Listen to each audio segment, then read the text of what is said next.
Joe Biden is hiring a faith outreach director specifically for South Carolina. Reverend Michael McLean will work to help the former vice president connect with the state's religious community. The new hire comes as Biden's campaign announced 39 endorsements from pastors and faith leaders in South Carolina. A well-known faith leader in the state told CBS News last month Democratic candidates must engage with black churches in the state to succeed. Biden already has a large lead in South Carolina. According to the latest CBS News battleground tracker, Biden is polling at 39% in the state. Senator Bernie Sanders comes in second place with 17%. Let's bring in Michael Ware. He's the former director of faith outreach for President Obama's 2012 reelection campaign. Michael, thank you so much for being with us. Why are campaigns specifically focusing their faith outreach efforts in South Carolina this early? Well, the faith vote's incredibly important in South Carolina and around the country, but in South Carolina in particular, you're looking at a state that's in the Bible Belt where about 60% of the electorate is African Americans. And as I saw your report earlier today, about 81% of African Americans say faith is very important to their lives. And so if you're going to be reaching voters where they are, then faith is going to be a part of that. And you're seeing several campaigns step up, not just in rhetorical ways, not even just showing up in churches, but actually staffing up. And that's an important part of the process that we're going to continue to see play out as we head into the fall. Well, more broadly, what is the best strategy for candidates on this issue, and what were some of your takeaways from President Obama's 2012 campaign?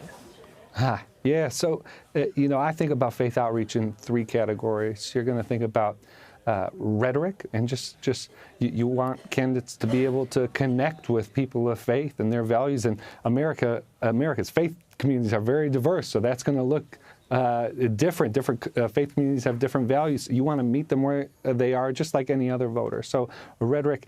Infrastructure, you need staff to do this work, just like you have staff to reach out to other communities, just like you have staff to do communications and policy work. You should have staff doing this work. And we've seen, as you mentioned, several campaigns higher up.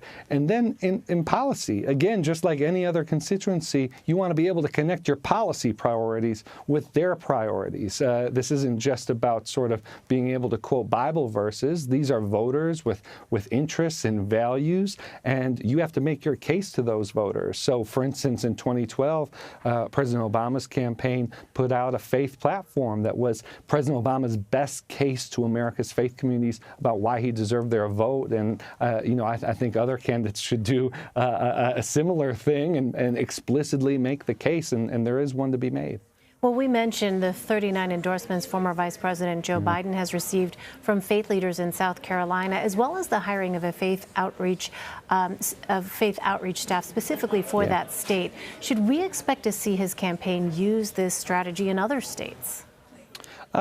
I would hope so. Vice President Biden has a long history working with the faith community.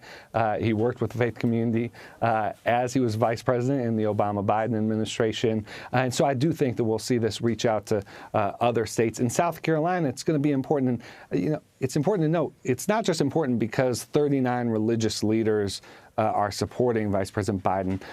Part of what a release like that shows is the infrastructure that Biden has in the state. And I'd say that Vice President Biden, along with Cory Booker, have the most sophisticated operations overall in South Carolina, and certainly with the black church and with faith communities. And so when you see something like a number of faith leaders endorsing, yes, pay attention to the specific leaders and the churches that they pastor, but also it's an expression of the priorities of the campaign and the fact that they have staff on the ground that are able to get those endorsements. Well, another Democratic candidate who has made faith issues a part of his campaign is Pete Buttigieg. He's brought up his Christian faith while criticizing Vice President Mike Pence. In a recent article in the Washington Examiner, you said this about Buttigieg, quote, "He seemed to be very open. He seemed to want to connect his values with the values of white evangelicals and other Christians. And then we've also seen him sort of use white evangelicals as a foil for his campaign. And that's obviously not going to be a successful strategy. First of all, why do you think Pete Buttigieg is employing that strategy, and why do you think that will not work for him in the long term? Yeah, so that was an interview where that was specifically on reaching out to white evangelicals. So when I referred to the strategy not working, obviously I was referring to if you're using white evangelicals as a foil, that's probably not going to be attractive to a majority of them or too significant a percentage.